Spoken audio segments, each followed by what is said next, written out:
전도에 대해 더 궁금하시거나 도움이 필요하신 구독자님들은 아래 주소로 연락 주시기 바랍니다.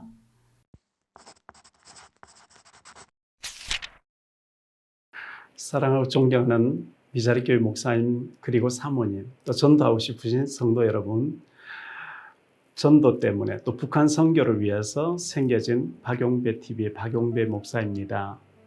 오늘은 기념비를 세우라 이런 내용으로 잠시 말씀을 전하려고 합니다. 1992년 8월 어느 날 경북 상주시 사벌면 묵상리에 사시는 임봉선 할머니 댁에서 예천, 그 옆에 예천 우시장에 갔어서 누렁이 암송아지 한 마리를 사왔다고 합니다. 그 임봉선 할머니 댁 바로 맞은편에 김보배 할머니가 사시는데요. 김보배 할머니와 임봉선 할머니는 서로 뭐 친구가 되시고 하루에도 몇 번씩 왔다 갔다 하시는 그렇게 이웃 사촌으로 사시는 분이었어요. 앞집에 김보배 할머니가 임봉선 할머니 댁에 오실 때마다 그 누렁이 암송아지를 쓰다듬어주고 이쁘다고 이렇게 만져주고 늘 이렇게 이뻐하셨어요. 우리가 강아지를 자꾸 이렇게 쓰다듬어주면 강아지 꼬리 흔들고 막 알아보듯이 이 앞집에 김보배 할머니가 임봉선 할머니에서 하루에도 여러 번 오셔서 들어가면서 소를 만져주고 이뻐해주고 안아주고 나올 때도 이렇게 하니까 이 임봉선 할머니 댁에서 자라는 이 누렁이 암송아지가 앞집에 김보배 할머니 보면 너무 좋아하는 알아보는 신용을 했대요. 그래서 김보배 할머니가 소가 좋아하는 여물 같은 거 있잖아요. 시래기 같은 거, 배추잎 같은 거 자꾸 앞집에 그 누렁이 송아지에 갖다 주고 쓰다듬어 주고 이렇게 했는데 이제 좀 자랐거든요. 그런데 김보배 할머니가 94년 5월 달에 소천 왔었어요. 제가 보니까 집사님이셨고 천국 가신 거예요. 상녀를 메고 이제 장례식을 치렀는데 그 다음 날 보니까 소가 고삐를 다 끌어버리고 소가 없어진 거예요. 그래서 마을 주민들이 소를 아무리 찾아도 없어요. 그래서 산 속으로 막 찾아다니다가 거기서 한 2km 떨어진 산 속에 김보배 할머니 무덤에 이 소가 가서 울고 있는 걸 발견한 거예요. 그래서 사람들이 막 억지로 달려가면서 등을 떠밀어서 소를 몰고 왔는데 소가 자기 그 우리에 들어가지 않고 앞집에 김보배 할머니 마당에 가서 또 울고 있는 거예요. 눈물을 흘리면서. 그래서 그 상주 되시는 분들이 문상객을 받듯이 소가 좋아하는 두부 면무하고 막걸리 또 몇 병하고 배추, 양배추 막 이래가지고 문상객 마치 손님을 접대하듯이 소에게 그래 대접을 했대요. 그 소문이 퍼지면서 저렇게 사람처럼 인정이 있는 사람을 알아보는 저 소를 앞집에 임봉선 할머니 댁에서 김보배 할머니 자녀분들이 저 소를 사서 한 가족처럼 지내야 된다 이런 여론이 이렇게 형성됐는가 봐요. 저는 그 신문 기사 난 걸 보고 그 마을에 찾아가 봤거든요. 사진도 찍고 이래 했었는데요. 근데 이 소가 이제 나이가 많아지니까 자연사하게 됐어요. 2006년도에 연말께 누렁이가 이제 자연사하게 됐는데 소가 이제 가쁜 숨을 막 내쉬니까 헐떡거리고 막 하니까 상주시 축산과 공무원들과 그 광경을 지켜보기 위해서 또 면소 사무소의 직원들과 여러 사람 지켜보다가 소가 또 살아나니까 또 갔다가 또 소가 헐떡거리고 또 갔다가 이렇게 왔다 갔다 하다가 2007년 1월 11일 밤 7시 40분에 누렁이가 15세의 나이로 죽었답니다. 죽을 때 김보배 할머니의 그 사진에 이렇게 혀를 내서 이렇게 핥고 난 뒤에 죽었다는데요. 그때 이제 죽어서 이 소를 장례를 치르는데 상주시장님을 비롯한 시청 직원분들과 면사무소 직원들과 이웃 주민들 120여 명이 모여서 사람의 장례식보다 더 성대하게 소 장례식을 치러줬는가 봅니다. 꽃상녀를 타고 장지로 간 것이고 누렁이는 상주시 사벌면 상주 박물관 옆에 있는 무덤에 이렇게 마련된 소가 이제 장례를 치렀고요.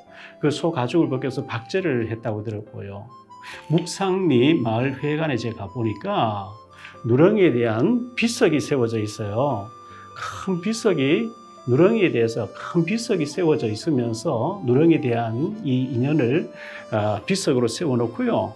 또 거기 김보배 할머니 쪽에 가니까 이 사진을 소에 대한 사연을 해가지고 사진을 해서 글을 써서 이렇게 간판을 붙여놓은 것을 보게 됐습니다.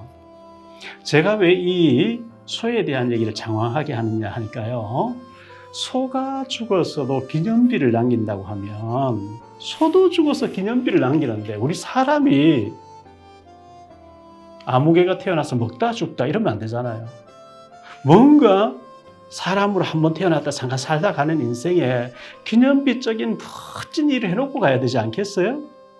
아무개가 태어나서 먹다 죽다 이렇게 하면 안 되죠.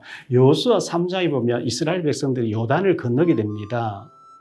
출애굽기 14장에 보면 홍해를 갈라놓고 들어가 건너라. 홍해를 갈라놓고 건너게 했는데 여호수아 3장에서는 요단강이 강물이 한강처럼 넘치 범람할 때 언약궤를 메고 언약궤를 맨 제사장들이 들어가니까 요단에 들어가서 발목에 물이 잠기니까 갈라졌다. 갈라지고 난 뒤에 제사장들은 언약궤를 메고 강 가운데 서 있고 마른 땅으로 강을 다 백성들이 건너고 난 뒤에 그곳에서 12지파가 12개 돌을 강에서 건져 올려가지고요. 길갈에다가 기념비를 12개를 세우라 그랬어요. 여호수아 4장 20절 21절에 보면요. 길갈의 그 후손들이 기념비를 세우고 이게 뭐냐 하고 나중에 묻고 너희 후손들이 이런 일이 있었단다. 요단이 갈라지고 마른 땅으로 우리 건넜단다 하는 것을 후대에 알려라 그랬거든요. 사무엘상 15장에 보면 하나님은 사무엘 선지자를 통하여 아말렉을 쳐서 멸하라고 했어요. 사람도 짐승도 아말렉을 다 멸해라 이렇게 지시를 내리십니다. 그걸 사무엘 선지자 사울 왕에게 전했거든요. 그 이유가 뭐냐? 출애굽기 17장 8절로 16절에 보면 이스라엘 백성들이 출애굽해서 가나안 땅 가는데 아말렉 족속들이 이스라엘 백성들 습격한 거예요. 거기는 뭐 무리들 가운데 길을 가는데 뒤에 좀 노약자들과 어린아이들 좀 뒤에 쳐져서 따라오는데 거기를 막 공격해 온 거예요. 그래서 전쟁이 붙었는데 모세가 손을 들어 기도하면 이스라엘이 손이 내려가면 아말렉이 이기고 그래서 아론과 훌이 모세를 돌 위에 앉게 해놓고 두 사람 손을 받쳐주니까 계속 기도하니까 이스라엘이 이겼는데 그러면 기도를 열심히 했더니 이겼다 이러면 공로주의가 돼버려요. 천주교같이 공로주의. 기도 열심히 하면 이기고 안 하면 지고 이게 아니고 출애굽기 17장 14절에 보면 이것을 기록해서 후대에 알려라. 너희가 열심히 기도했고 여호수아가 잘 싸웠기 때문에 이긴 게 아니고 이거는 하나님의 전쟁, 여호와의 전쟁이기 때문에 하나님이 이기게 하시는데 하나님이 이기게 하시는데 그래도 너희는 기도할 사람 기도해야 되고 싸울 사람 싸워야 되고 기도할 사람 기도해야 된다. 그걸 이제 알리신 거거든요.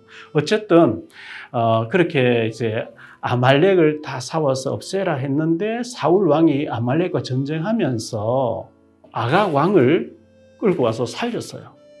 그 짐승 막 약한 안 좋은 건 다 죽이고 너무 살찌고 좋은 짐승은 다 살렸어요. 사무엘이 와서 되게 야단치죠. 왜 다 멸하라 했는데 살렸습니까? 하니까 하나님 제사 지내려고 살렸습니다. 거짓말을 자기 탐욕 때문에 살려놓고 하나님께 제사하려고. 그런데 그 사무엘상 15장 12절에 보면 사무엘이 사울을 만나려고 아침에 일찍 이제 일어났더니 어떤 사람이 사무엘에게 이르되 사울이 갈멜에 이르러 자기를 위해 기념비를 세웠다. 하나님이 싸워서 이기게 했는데 사울 왕은 자기가 잘해서 이긴 것처럼 자기를 위한 기념비를 세웠다는 거예요. 안 될 일이죠. 모든 영광을 하나님께 돌려야 되고요. 하나님의 계획과 하나님의 축복으로 되어졌다는 하나님께 영광을 돌려야 되는데 이 사울 왕은 자기를 위해서 기념비를 세웠다 이렇게 말씀하고 있어요. 하나님의 영광을 도둑질한 거죠. 옛말에 호랑이는 죽어서 가죽을 남기고 사람은 죽어서 이름을 남긴다고 했습니다. 단 한 번 왔다 가는 인생입니다.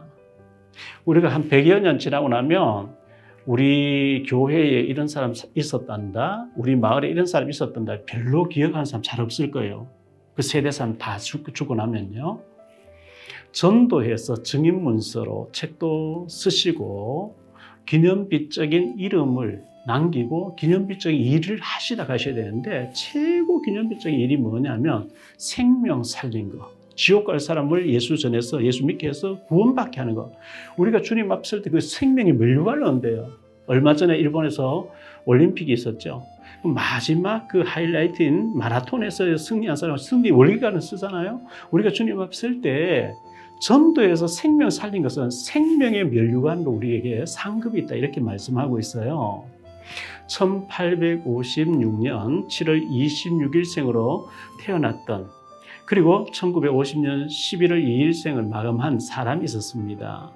1925년 노벨 문학상을 받은 사람이지요. 아일랜드 출신 영국의 극작가였고 소설가였던 버나드 쇼라는 사람이 있었죠. 이 버나드 쇼가 죽으면서 내 무덤에다가 비석에다가 우물쭈물하다가 내 이럴 줄 알았다 이렇게 써달라고 유언을 했습니다. 우물쭈물하다가 내 이렇게 될 줄 알았다. 한 번뿐인 인생, 두 번 다시 없는 인생, 우물쭈물 이렇게 살면 안 되겠죠. 아주 성실하게 치열하게 가치 있는 일에 우리 생을 들여서 멋지게 살아야 안 되겠습니까? 우리 예수 믿고 구원받은 사람은 특히 하나님께 제일 원하시는 복음을 전하고 예수 믿게 하고 지옥 갈 사람, 예수 안 믿고 지옥 갈 사람을 예수님 전해서 믿게 해서 구원받게 하는 거 가장 하나님 기뻐하시는 일이라고 생각되어집니다. 대충 살지 마시기를 바라고요. 과거는 이미 흘러가 버렸어요. 미래는 아직 오지 않았어요. 오늘 현재가 중요한 겁니다. 오늘이 소중한 겁니다. 오늘을 알차게 가치 있게 하나님 보시기에 정말 가치 있게 하루하루 살면 그게 모여져서 인생이 되고 너무나 중요한 시간들이 되겠죠. 사랑하고 존경하는 미자리교회 목사님과 사모님 그리고 전도하고 싶은 잘 안 되어져서 고민하시는 성도 여러분 인생이 너무나 소중합니다. 기념비적인 일에 쓰임 받으시고 영적인 기념비를 남기세요. 기념비를 남기는 방법이 복음 전에서 영혼을 살리는 것이고 기념비를 남기기 위해서는 전도의 모든 포커스를 맞추시기를 바랍니다. 태신자, 앞으로 사람 구원했으면 좋겠다, 전도했으면 좋겠다 이런 사람 명단을 적어놓고 기도하고요. 또 뭐 문자도 보내고 필요하면 손편지도 써보내고요. 찾아가기도 하고 뭐 밥도 같이 먹으면서 복음도 전하고요. 이렇게 하는 것이 중요하다고 생각되어지고요. 하나님께서 당신을 놓고 나보고 자꾸 기도하라 한다. 하나님 당신 너무 사랑하는 모이다. 그 기분 나쁜 얘기 아니거든요. 또 성경에 그렇게 하라 그랬잖아요. 전도하면 기념비가 세워질 정도로 축복받습니다. 전도하여 기념비적인 증인으로 남게 되는 우리 미자리교회 목사님 사모님 되시기를 바라고요. 또 성도님들 되시기를 바라고요. 저는 전도 외에는 또 북한 선교 외에는 아무것도 생각 안 하기로 했어요. 북한 생각하면 너무 가슴이 아리고 너무 고통당하니까 북한 선교를 위해서 늘 기도하고 북한 선교를 위해서 애쓰는데 다음 시간 좀 얘기하기로 하고요. 전도와 선교 이것보다 더 중요한 일이 없다 싶어서 늘 그것을 놓고 기도하고 전도 선교 때문에 저는 살고 있습니다. 그런데 하나님께서 너무 기뻐하시는 것 같아요. 우리 미자리교회 목사님 사모님 그리고 전도하기를 원하시는 성도 여러분, 여러분의 인생이 하나님 앞에 굉장히 가치 있는 기념비적인 축복된 삶이 되시기를 주 예수 그리스도 이름으로 축복합니다. 사랑합니다. 다음 시간에 또 뵙겠습니다. 여러분의 구독과 좋아요, 알림 설정은 전도와 선교에 큰 도움이 됩니다.